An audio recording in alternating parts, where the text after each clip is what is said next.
수도가 아예 없는 평생 유목하는 사람들은 어디를 정벌하면 그 나라는 끝장을 내는 것이냐. 바로 그 나라 선조들, 왕족들의 무덤을 털어버리면 끝나는 거예요.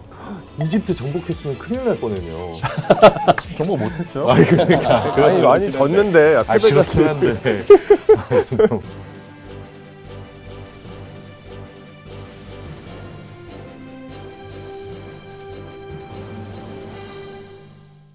안녕하십니까. 10분 토론 오랜만에 인사드립니다. 네, 오랜만에 돌아온 만큼 재밌는 주제로 돌아왔는데요.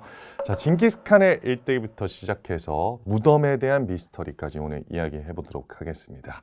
자, 오늘 징기스칸에 대한 이야기 해주실 전문가 두 분 모셨습니다. 안녕하세요. 반갑습니다. 안녕하세요. 네, 안녕하십니까. 경희대 사학과에서 유라시아 고고학을 전공하고 또 연구하고 있는 강인욱입니다.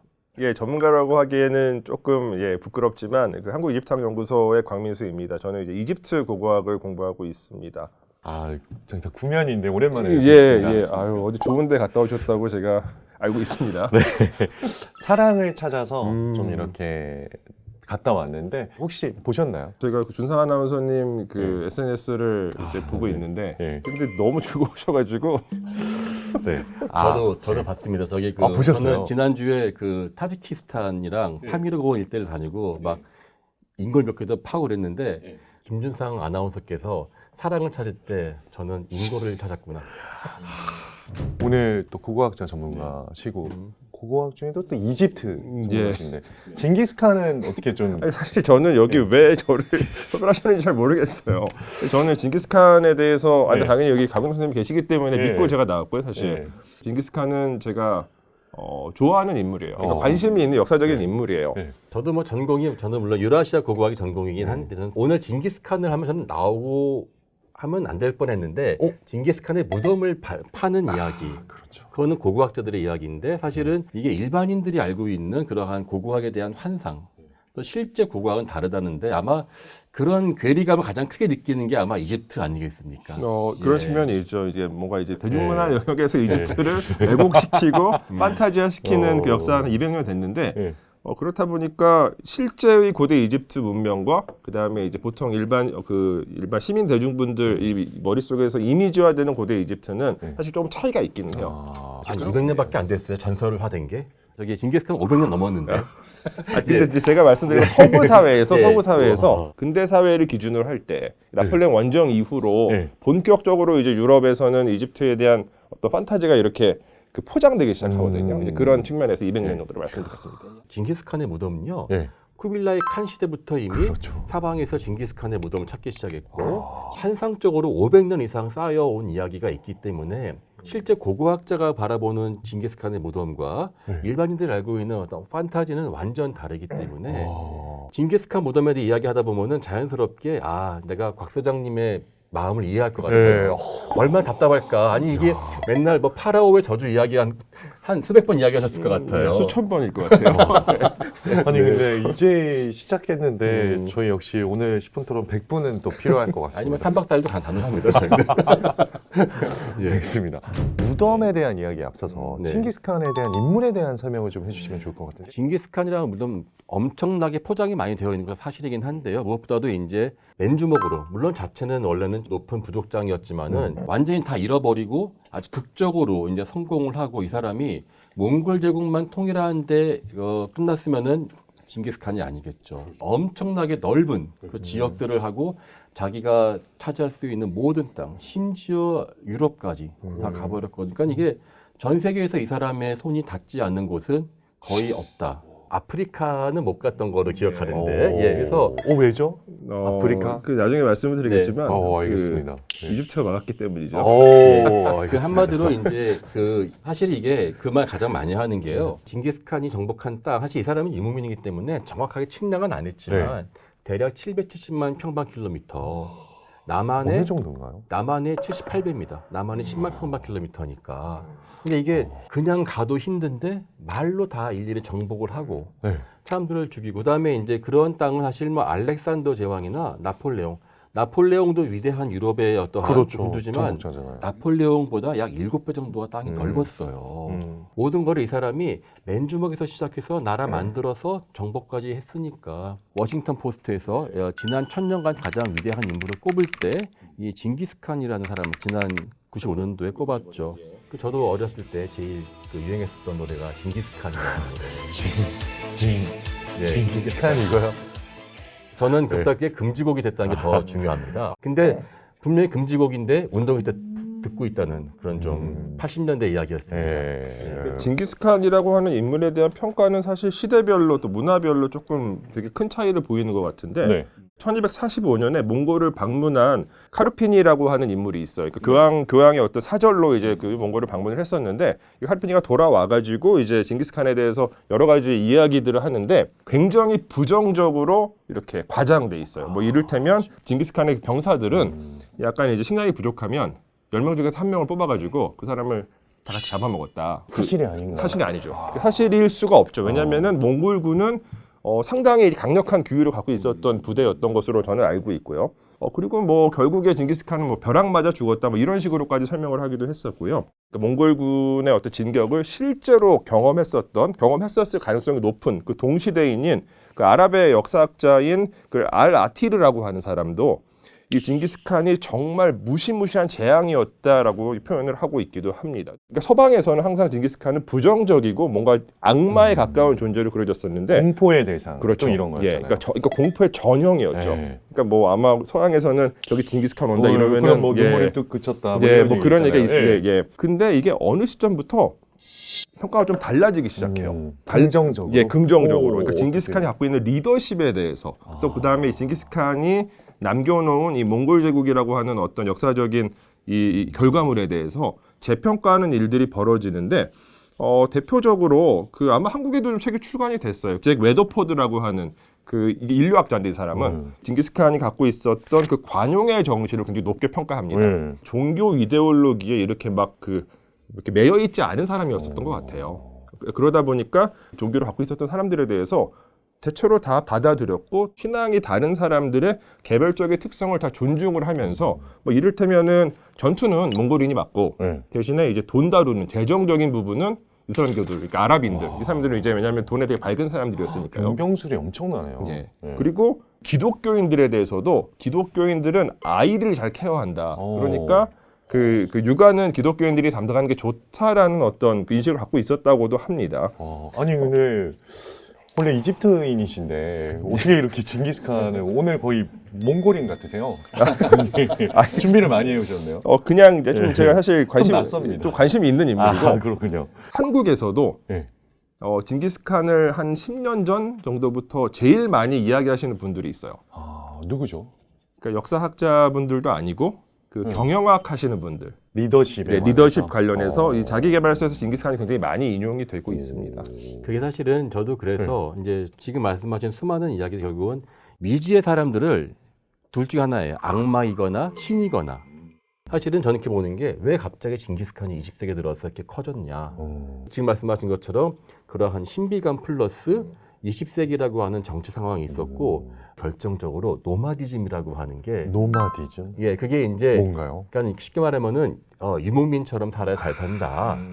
문화에 대해서 평등하게 하고 능력 위주로 선발한다. 그 다음에 빠르게 쉬프트를 해가지고 새로운 기술 받아들인다. 결국은 디지털 시대에 가장 잘 맞는 롤모델은 농경 사회가 아니라 징기스칸 같이 세상을 정복하는 것이다라고 해서 예전에 무슨 뭐 디지털이나 인터넷 같은 거 광고할 때 보면은 징기스칸 같은 이미지를 막 해서 디지털 정보가 뭐 역사적으로 몽골 역사에서 사실 징기스칸을 얘기 안 할 수가 없잖아요. 뭐 얘기 들어보니까 뭐 몽골에서는 아예 징기스칸의 뭐 일대기를 몇 년에 걸쳐서 배운다고 들을 정도였는데 전부 다였죠. 그럼 징기스칸의 어떤 기리는 뭐 행사나 혹은 뭐 생일, 뭐 돌아가신 날, 뭐 이런 거는 있나요? 너무 많아가지고 너무 많아가지고 심지어 집회도 제일 큰 단위 집회도 징기스칸 얼굴이 아마 그냥 뭐 하여튼 공항, 보드카, 광장 다주 좋은 건 다 징기스칸. 얼마 전에 공항 하나 열었어요. 공항 이름은 물어볼 거 없습니다. 징기스칸 공항.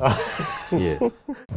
몽골 제국의 그 징기스칸의 부하들, 군사들이라고 하면 말을 타고 활을 잘 쏘고 뭐 전투를 잘하고 뭐 이런 이미지잖아요. 대체 뭐가 특별했기 때문에 어디에서도 막을 수 없는 그런 군사들이었던 걸까요? 사실은 그게 저희가 유명한 아는 만큼 보인다고 하는데 수많은 유럽의 사람들이 정확하게 유목민들의 시스템을 이해를 못하는 상태에서 보니까 괴물들 같이 보였지 않습니까? 인구가 100만이 안 된 사람들이었어요. 100만 넘을 수가 없어요. 유목민들은 정말 20만도 안 됐을 거예요. 근데 웃기는 게 정복을 해요. 그러면은 그 다음날 거기 있는 사람들의 상당수는 우리 부대가 되는 거예요. 그게 가능해요. 근데. 그러니까 저는 그만큼 이 사람들은 최대한 단순하고 모든 사람이 이해할 수 있게 군령을 단순화시켰을 것이다. 오히려 글자가 없었던 것이 이 사람들에게 그와 같은 거대한 네트워크를 이루게 하는 게 오히려 글자가 없었던 게. 왜냐하면 글자가 있으면 그때부터 보고해서 올려야죠. 그 보관해두는 창고 있어야죠. 그러니까 그거는 물론 정착 국가라면은 자기네들 문서 보관소가 있으니까 가능하지만 이때는 철저하게 십진법에 근거해서요. 10명의 사람들만 보고 또 계속 핵분열하듯이 나아가는 걸 하지 않습니까? 근데 이거는 징기스칸이 처음 그 체제를 개발했다기보다 흉노 때부터 이미 그러한 시스템은 거의 존속해 왔고 지금도 유목민들 사이에 있거든요. 징기스칸의 개인의 위대함도 있고 그 사람이 어떠한 군대의 효율성도 있고 하지만은 무엇보다도 그와 같은 그 유목민들이 활동할 수밖에 없었던 그 당시의 세계사적인 정황도 좀 크지 않았을까? 네. 라는 저도 생각을 해요. 선생님 말씀에 동의하는 게 징기스칸이 이제 서진을 할 때 가장 격렬하게 저항했었던 정치 세력이 그 호라이즘 왕국이거든요. 오늘날 이제 이란 지역이 중동 지방에 위치하고 있는데 사실 이 호라이즘 왕국은 사실 그렇게 강력한 국가는 아니었어요. 그러니까 탄생한 지 얼마 안 된 국가였고 정치적으로 이렇게 좀 안정화가 안 된 상태였기 때문에 징기스칸의 어떤 침략에 효과적으로 대응할 수가 없었는데 만약에 시기가 한 300년 정도 이제 전 조금 더 이제 올라간다면 엄청나게 강력한 제국들이 있었거든요. 이를테면 사산조 페르시아나 그 이전에 파르티아나 이런 국가들이 당시에 존재했었다면 징기스칸이 그렇게 쉽게 그 지역을 돌파하지 못하지 않았을까라고 저는 생각을 합니다. 왜냐하면 이게 그 몽골군이 나중에 1260년대가 되면은 근동을 돌파해가지고 이집트로 들어가려는 시도를 해요. 감히 이집트를. 그렇죠. 예. 이집트가 이겨요. 그러니까 그게 너무 뿌듯해 하시는데요. 뿌듯하죠. 이게 징기스칸 시대는 아니지만 몽골군인데 전 세계로 호령했던 몽골군인데 하지만 이집트는 침략하지 못했다. 사실은 몽골이 많이 졌어요. 베트남에서도 예, 베트남에서도 그 전에 많이 일본도 당장 우리가 보였던 것 같아요. 예, 그러니까 사실 이게 엄밀히 보자면 몽골 사람들은 천하무적이 아니라 효율적으로 하다가 안 되면 얼른 포기하고 나가고 그런 시기였기 때문에 목을 베어버리고 잔인하겠던 거는 호레짐이 유일했었고 대부분의 경우는 항복하면 그냥 엔간하면 다 우리 편 했었거든요. 저는 몽골의 또 하나의 비결이요 있어요. 그거는 소주예요. 소주? 네. 갑자기요? 소주입니다. 예, 저희 술 얘기 나오는데 한국의 소주? 예, 맞습니다. 보통 그런 술 만드는 기술은 자기만 가지고 있지 남들 안 나눠주는데 몽골 사람들이 이 간 곳이죠. 한국부터 시작해서 동남아, 대만, 오키나와 베트남 전부 다 이 소주 만드는 기술을 가르쳐줘요. 거의 무료로. 그러면 이제 거기 사람들이 정복을 당했다가 그렇죠. 이렇게 술을 만들라고 알려줘? 나라 잃은 서름을 술로 푸는 거죠. 진짜. 그러니까 정말 그러니까 물론 그렇게 기록이 안 나와 있지만은 이게 우연히 일치 같지만은 폭군의 이미지의 몽골은 정말 잘못된 것이다. 그리고 천하무적도 아니고 이 사람들을 정말 영리했던 것 같아요. 소수의 인원으로 다수를 정벌하는 법에 대한 노하우가 상당했던 것 같아요. 그렇게 어쨌든 위대한 정복자이기 때문에 무덤에 대한 궁금증이 생길 수밖에 없습니다. 진시황 저희 무덤 얘기도 했지만 진시황 무덤도 이렇게나 대단한데 유라시아 대륙을 정복한 징기스칸의 무덤은 얼마나 더 엄청날 것이냐. 일단 왕의 무덤이 무엇인지부터 본다면 왕의 무덤은요. 그 사람이 어렸을 때부터 거대하게 털 잡아놓고 그다음에 거기를 수천 명, 수만 명이 동원돼서 지어야지만 나올 수 있는 게 거대한 무덤인데 그렇죠. 징기스칸은 무일푼으로 진짜 혈혈 단신으로 시작해서 마지막까지 정복을 했거든요. 이 사람이 그렇게 수천 명, 수만 명 군사 빼와가지고 무덤을 만들었다면 이 사람은 그렇게 정복을 못한다는 겁니다. 그럴 만한 생각이 안 드는 것이죠. 무덤을 만들 바에는 땅 따먹기를 더 하자.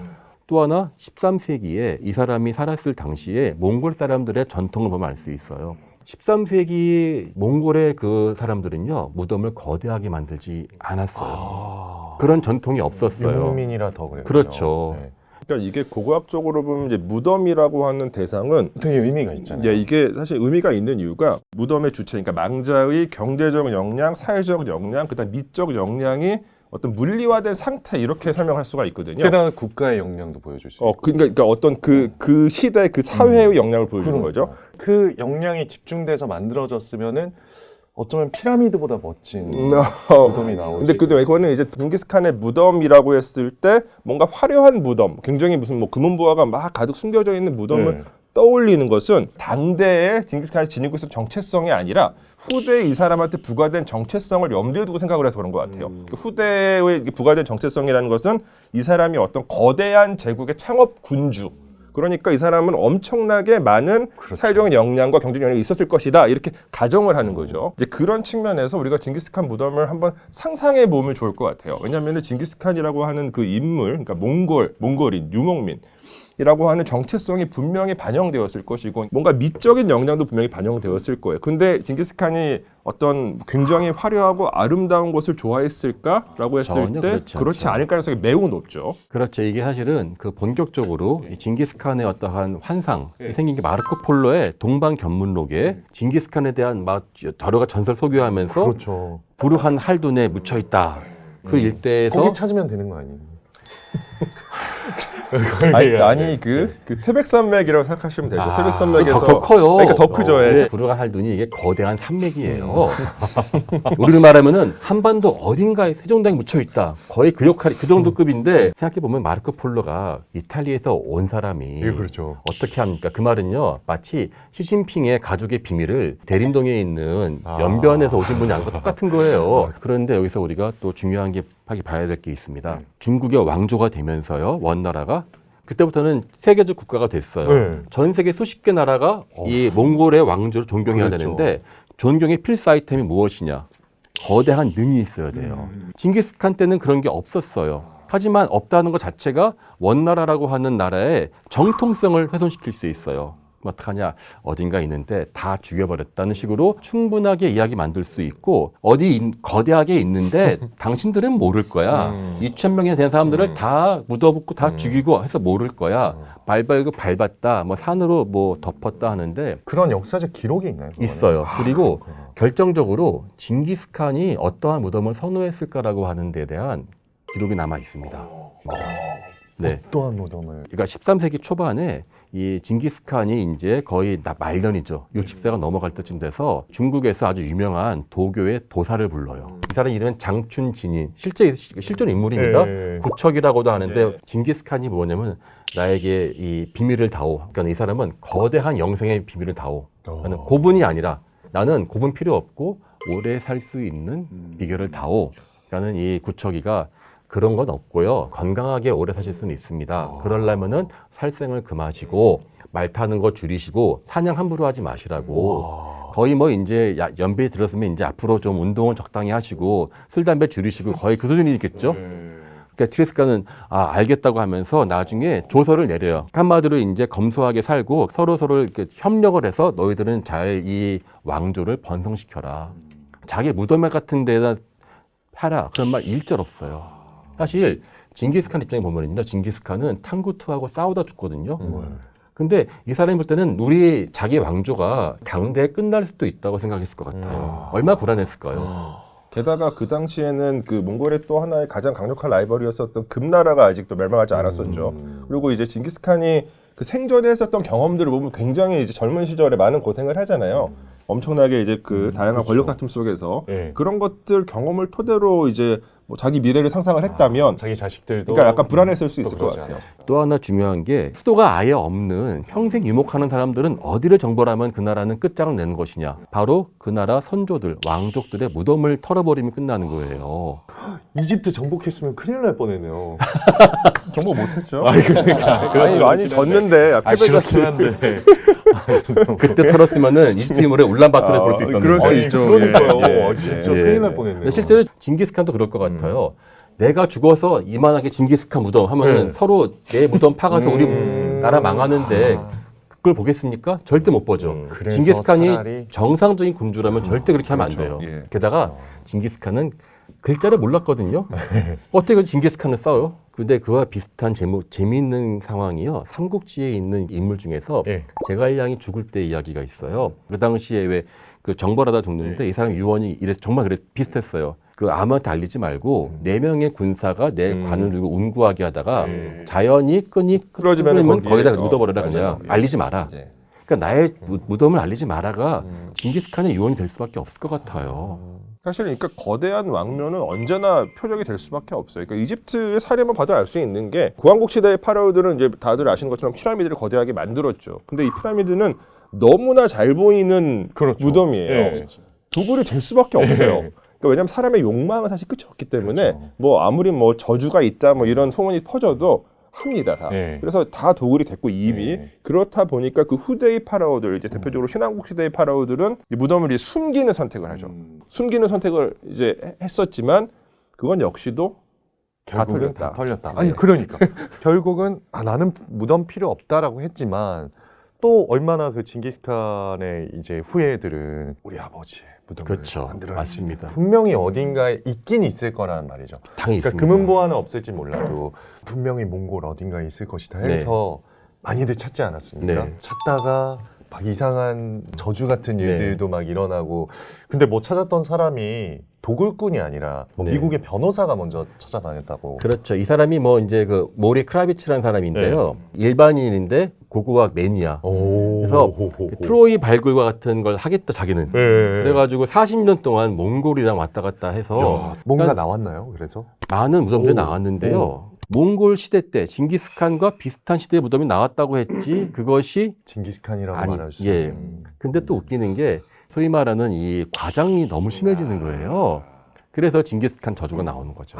그 저주가 근데 구체적으로 뭐 실제로 뭐 사고도 있었다고 하던데. 그 사고는 현장에서 일을 하다 보면 언제나 발생하는 거예요. 근데 거기에 이제 의미 부여하는 거죠. 사실은 저주하면은 끝도 없는 게 돌풍 불어서 차가 넘어지고 텐트 날아가고 막 갑자기 홍수 나서 길 없어지고가 몽골의 일상입니다. 그런가요? 네, 원래 그래요. 네.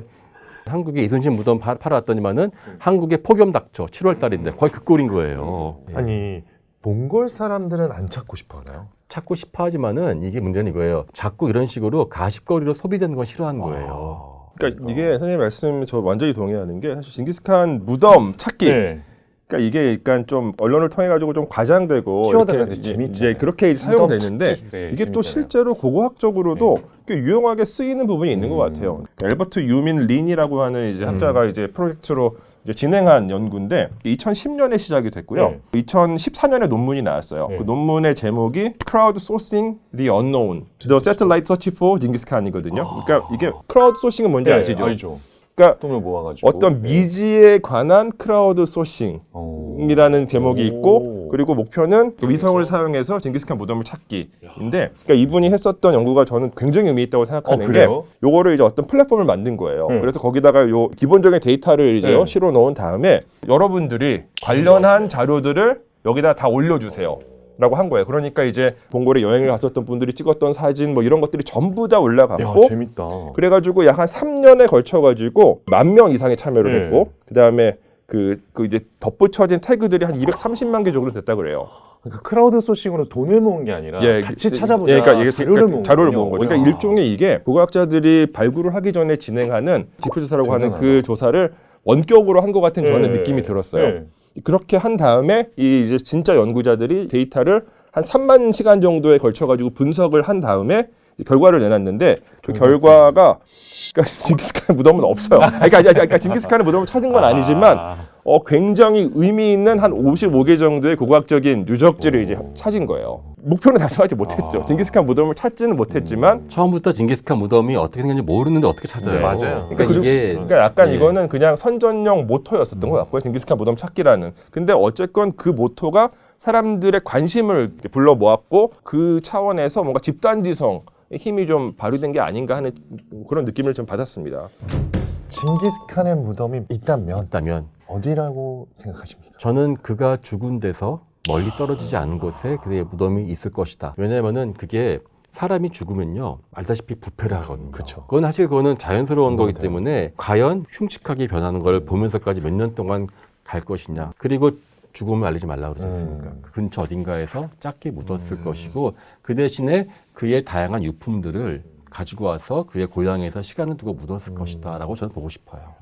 마지막 총평 한마디 있지 않겠습니까? 오늘 징기스칸 이야기 어떠셨습니까? 예, 사실 저는 징기스칸의 무덤을 발굴하는 것 자체가 고고학적으로 그렇게 큰 의미가 있을 것 같지는 않고, 다만 실제로 시신이 안치된 무덤이 아니라 뭔가 후대에 이제 원나라가 이제 성립이 되면서 그 징기스칸을 기리기 위해서 만들어졌던 어떤 기념물들은 발견될 수 있을 것 같다 생각을 하고 있습니다. 그리고 징기스칸은 정말로 소위 말하는 동양과 소위 말하는 서양을 진짜 연결한 사람이고 그런 인물로서 저는 굉장히 역사적으로 크게 평가할 수 있을 것 같다 생각합니다. 징기스칸이 진정 위대했던 거는 맨주먹에서 시작해서 나라 만들어서 정복까지 했다는 것도 있겠지만은 그의 진정한 유산은 무덤이 아니라 그가 남긴 그 후손과 그의 왕조와 국가가 아니었을까. 그리고 그의 유산은 무덤은 굳이 찾을 필요가 없는 게 현재의 이 현대 몽골 바로 그들의 그 모습이 그의 진정한 유산이 아닌가 싶습니다.